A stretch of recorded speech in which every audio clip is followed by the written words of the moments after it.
Elhamdülillahi Rabbil alemin. Ve sallallahu ve sellem ala hayri halqi Muhammed ve ala alihi ve sahbihi ecma'in.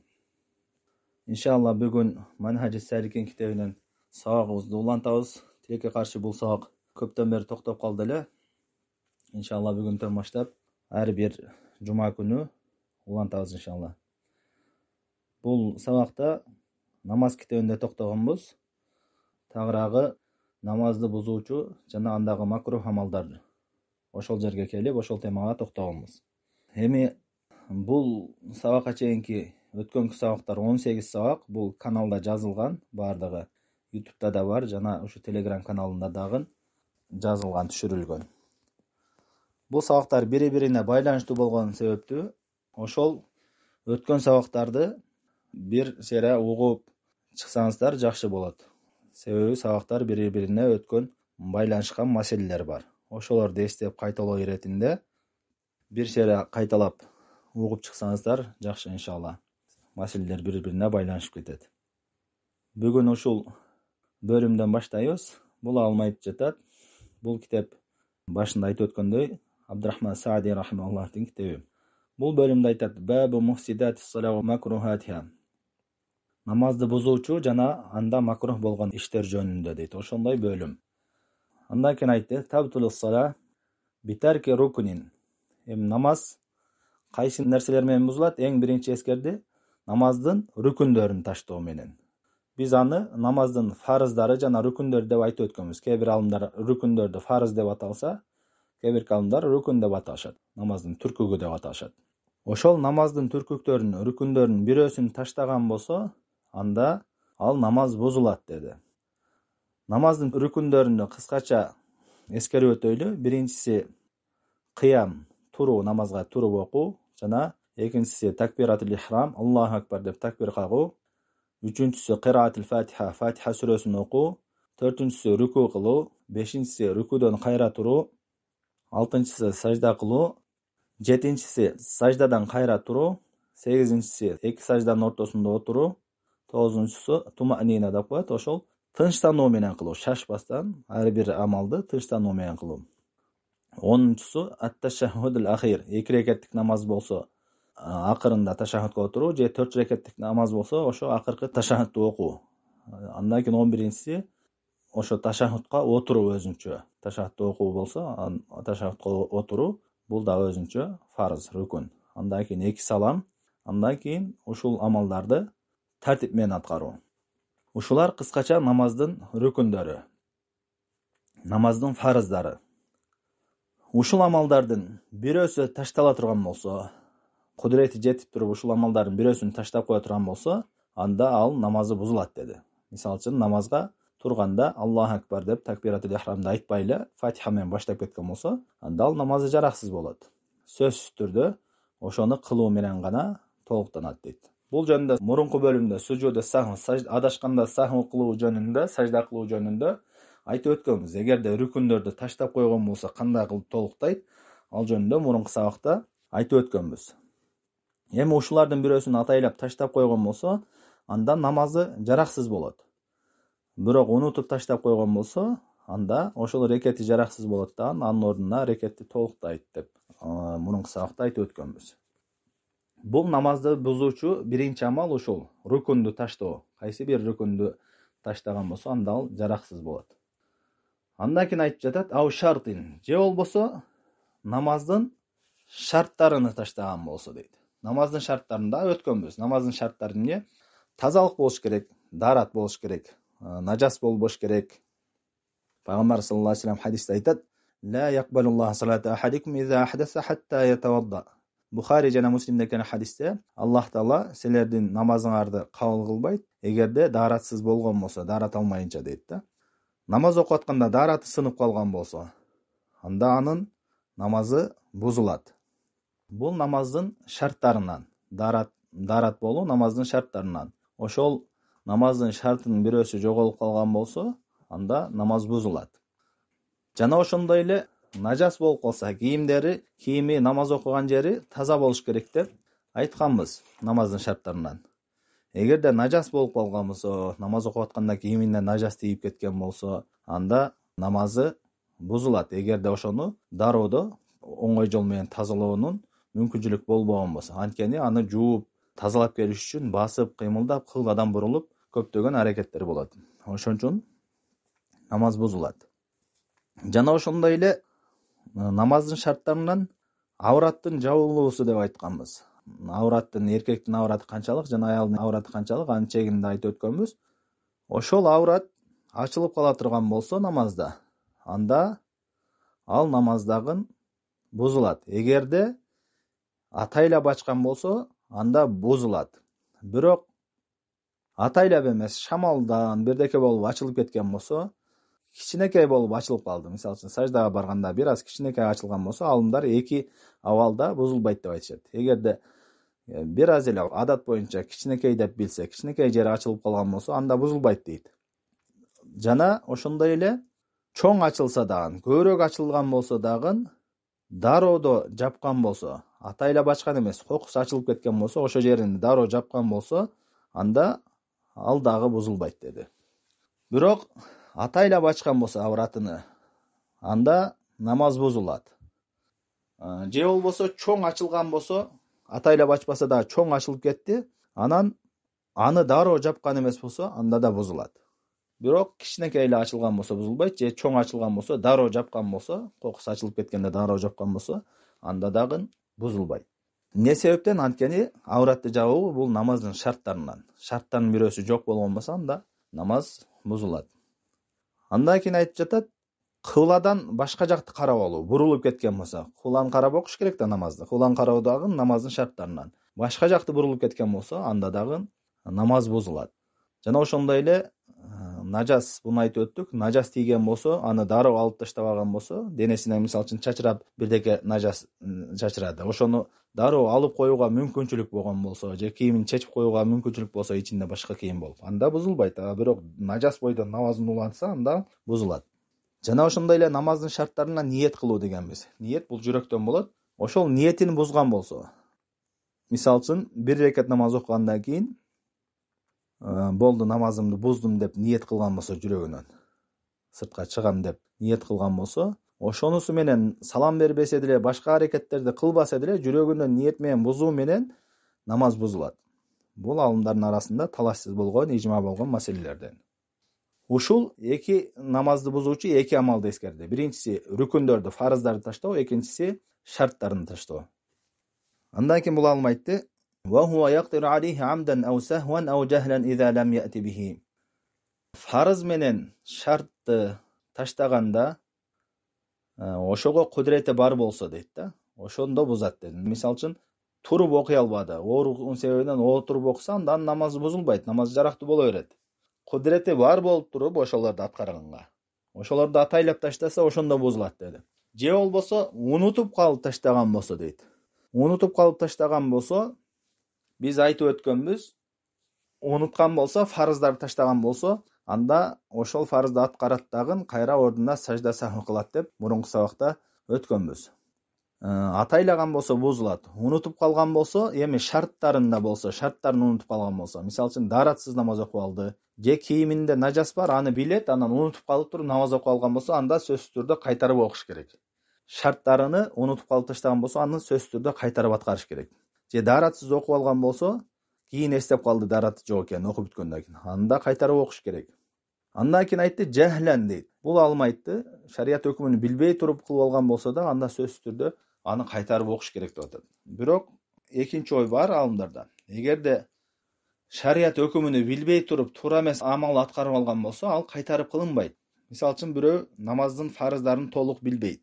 Анан намаз ошол өзү билишинче эле намаз окуп жүргөн болсо, ал кийин үйрөнүп, көптөгөн фарыздарын таштап окуп жүргөн экенин билген болсо, ал мурунку окуп жүргөн намаздарын кайтарып окубайт. Ошол билген окуган намаздары жарактуу болуп кала берет. Бирок мындан кийин үйрөнгөндөн кийинкисини туура окуш керек болот. Ошол нерселерин туура окуш керек кийинкилерине. Андан кийин айтып жатат, وَبِتَرْكِ وَاجِبٍ عَمْدًا. Жана ошондой эле намаздын важиптерин атайлап таштаган болсо, анда дагы намаз бузулат деди. Биз намаздын фарыз важибаттарын өткөндө, важиптерини, сүннөттөрүн өткөндө айтканбыз, намазда важип амалдар жок деп туура ойдо. Намазда фарз амалдар бар жана сүннөт амалдар бар деп. Ошон үчүн бул маселеде, бул жерде дагы бул маселе ошонун негизинде кетет. Намазда важип амалдар жок. Ошон үчүн фарыздар жана сүннөттөр гана болот. Андан кийин айтты: "Ва бил калами амдан". Атайлап намазда сүйлөгөн болсо дейт. Намазды окуп атып туруп башка сөз, намаздын сырткары сөздү сүйлөгөн болсо, анда да намаз бузулат. Бул дагы алымдардын арасында талашсыз болгон, ижма болгон маселелерден. Пайгамбарыбыз саллаллаху алейхи вассалам хадисте айтат: "Инна хазихи салата ла яслуху фиха шай'ун мин каламин нас, иннама хува ат-тасбих ва ат-такбир ва кыраатул Кур'ан". Чындыгында бул намазда дейт, адамдардын сүйлөгөн сөздөрү эч бириси туура болбойт дейт. Бирок бул намазда тасбих айтылат, такбир айтылат жана Кур'ан окулат дейт. Бул Сахих Муслимде келген сахих хадис. Ошон үчүн намазда кимде ким атайлап сүйлөгөн болсо, анда намаз бузулат. Ал эми шариаттын өкүмүн билбеген адам болсо, анда кайтарылып окулбайт намазы. Жарактуу боло берет. Андан кийинкиси бил кахкаха дейт. Күлгөн болсо, намазда күлгөн болсо, анын дагы намазы бузулат. Бул дагы алымдардын арасында талашсыз болгон, ижма болгон маселелерден. Бул ижмады Ибнул Музир жана Ибн Кудама деген алымдар эскеришкен. Буга башка далил дагы Жабир радыйаллаху анху айтат: "Ал-кахкаха тубтилус салах ва ла тубтилул вуду". Сахаба Жабир радыйаллаху анху айтат: "Күлүү бул, күлгөн, намазда күлгөн, кахкаха деп үндү чыгарып күлүүнү айтат. Үндү чыгарып күлгөн бул намазды бузат, бирок даратты бузбайт" дейт. Демек намазда кимде ким үнүн чыгарып күлгөн болсо, анын намазы бузулат, бирок дараты бузулбайт. Андан кийин айтты: "Ва бил харакатил касирати урфан ал-мутаватия ли гайри даруратин". Жана ошондой эле намаздын өзүнүн аракеттеринен башка сырткары көп кыймыл аракет менен намаздар бузулат деди. Бул кыймыл аракет менен 3 шарт менен намаз бузулат. Биринчиси көп болуусу. Көптүгүнө ченеми канчалык дегенде, бул урфка кайтат. Ар бир адам өзү ченейт, кыймыл аракетти ченейт. Мисалы үчүн бир эле кыймылдап койгонду көп деп эсептебейт. Өзүң ичиңде канчалык көп деп билип атсаң, катарына ошол көп болуп эсептелинет. Урп адат боюнча да. Экинчиси, ошол кыймыл аракет катарынан болуш керек. Көп кыймыл аракет катарынан болуш керек. Мисалы үчүн бир жолу башың тырмап койдуң, анан туруп намаз окуп атып, дагы бир аздан кийин дагы тырмадың, бул кирбейт ага. Эгерде кайра эле ушу катарынан башың кармап алып эле тырмап отура берген болсоң, же болбосо ушундай кыймылды көп кыла берген болсоң, ошондо бузулат. Андан кийин үчүнчү шарты иза канат ли гайри хажатин дейт. Муктаждык болбой туруп, 3 шарт менен демек. Көп болуусу керек, анан катарма-катар болуш керек. Үчүнчүсү муктаждык жок эле кыймыл. Жөн эле муктаждыгы жок кыймылдаган, намазда ашыкча кыймылдаган. Ушул 3 шарт менен кыймыл аракет намазды бузат. Бул дагы алымдардын арасында талашсыз болгон, ижма болгон маселелерден. Бул ижмады Ибн Абдул Бар деген алым эскерген. Эми ижма дегенди башында айтып өткөнбүз. Бул ижма деген алымдардын бир ойго, бир пикирге келишүүсү. Бул шариатта өзү эң күчтүү далилдерден болуп эсептелинет. Андан кийин айтып жатат: "Лианнаху фил аввали тарака ма ла татиммул ибадату илля бихи". Ушул жерге чейин жана күлүү, жана кыймыл аракетти айттык, жана сүйлөөнү айттык. Жана ошондой эле намаздын фарыздарын таштоону айттык, жана шарттарын таштоону айттык. Башында намаздын фарыздарын, шарттарын таштаганда эмне себептен бузулат дегенде бул алым айтып жатат, анткени намазда сөзсүз аткарыла турган болгон амалдарды таштап койду дейт. Ал эми сүйлөөнү, күлүүнү жана ошондой эле кыймыл аракетти атат. Бул деген анткени намазда кайтарылган, аткарбай турган амалдарды, ашыкча амалдарды аткарып жатат дейт. Намазда тыюу салынган амалдарды аткарып жатат. Ошон үчүн бул дагы намазды бузат деди. Эми ушу жерге чейин намазды бузуучу амалдарды эскерди. Кыскача бул китепти башында айтып өткөнбүз. Бул кыскача китеп болгон үчүн толук баарын эскерген жок. Бир аз эле 3-4 амалды эскерди. Ошондой эле башка алымдар эскертет. Эгерде бир фарызды 2 жолу аткарган болсо, атайлап, 2 жолу руку кылып койгон болсо, 3 жолу сажда кылып койгон болсо, анда дагы намаз бузулат. Жана ошондой эле рукулөрдүн тартибин бузган болсо, мисалы үчүн рукудан мурун сажда кылган болсо, же болбосо биринчи руку кылып андан кийин Фатиханы окуса, бул дагы намаз бузулат. Жана ошондой эле намазда туруп бирдеке ичип жеген болсо, анда дагы намаз бузулат.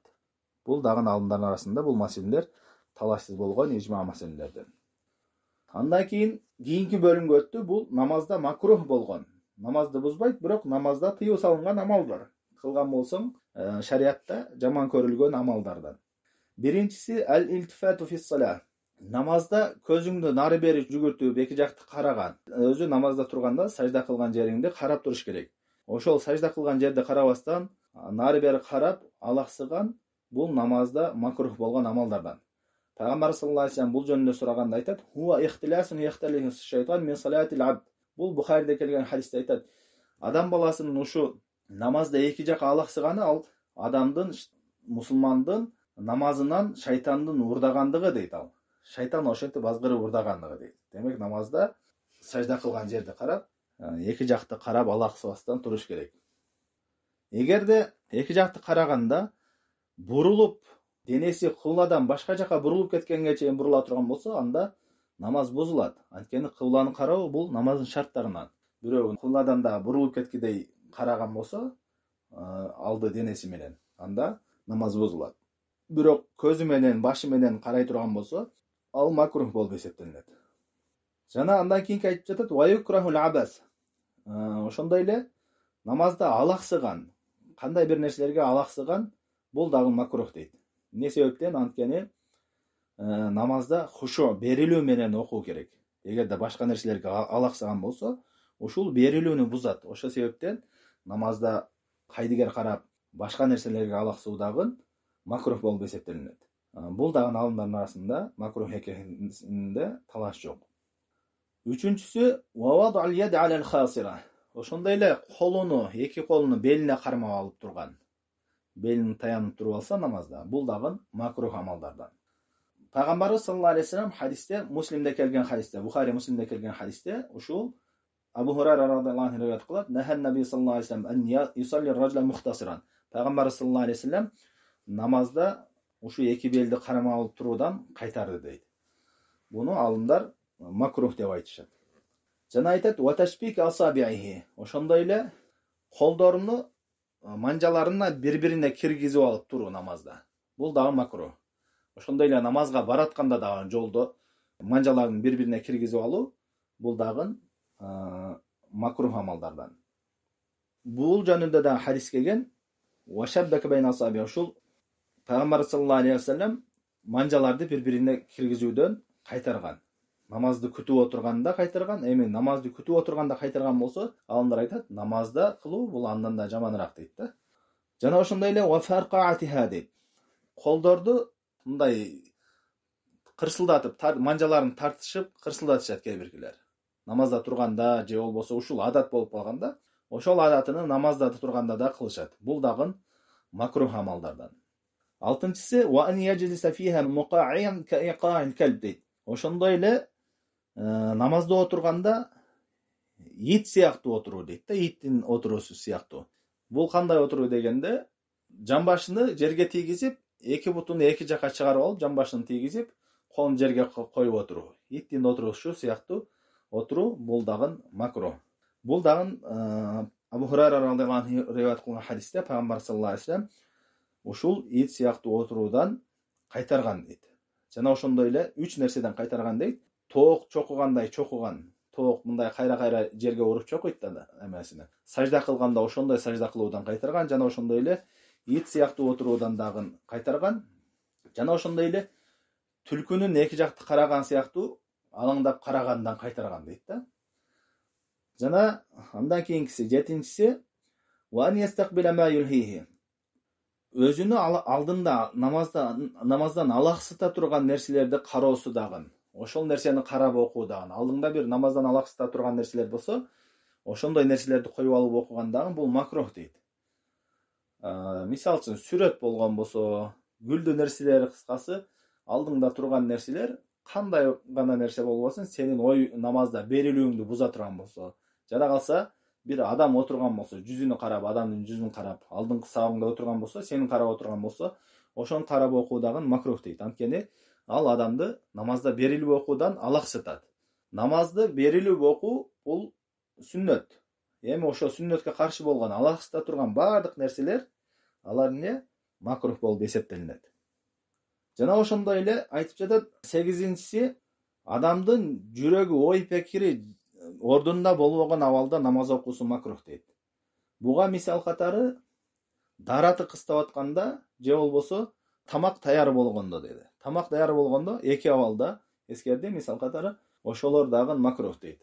Муну алымдар айтышат, эгерде даратын кыстап аткан болсо намаз окусаң макрух. Анткени намазды шашылып окуйсуң, берилбей туруп окуйсуң. Жана ошондой эле тамак даяр болгон болсо, ошол тамакка жегиң келатат, курсагың ач болгон болсо, оюң ошого байланган абалда болсо, анда намаз окуган макрух болот. Биринчи тамакты жеп алып, нафсыңды мындайча айтканда басып, курсагың ачкан басып, оюңду жайына келтирип туруп, андан кийин намаз окуш керек. Пайгамбар саллаллаху алейхи ва саллям Сахih Bukhari Muslim'de kelgan hadiste aytadi: "La salata bi hadrati ta'amin wa la huwa yudafi'un akhbasani." Muttafaqun alayh. Тамак даяр болгон кезде намаз окулбайт, жана ошондой эле ал ошо дарат кыстап аткан маалда намаз окулбайт деп айтты. Ушул эки абалда намаз окуу дагы макрух болуп эсептелинет. Эмне себептен? Анткени ал хушууну бузат, берилип окуудан тоскоол болот. Мусулман адам намазында берилип окуш керек. 9-нчусу an yaftarisha ar-rajulu zira'ahi fi sujud. Саждада чыканактарын жерге тийгизип алуу. Пайгамбар саллаллаху алейхи ва саллям бул нерседен кайтарган. Хадисте келген, Муслимде келген хадисте Пайгамбар саллаллаху алейхи ва саллям эркек адам ошол чыканактарыны жерге тийгизип алып окугандан кайтарган. Ушул намаздын бузуучу нерселер жана намазда макрух болгон амалдар кыскача. Ушу жерге чейин кимде суроолор болсо, сабакка байланыштуу түшүнүксүз маселелер болгон болсо, колуңуздар көтөрсөңүздөр, микрофонду ачып коем.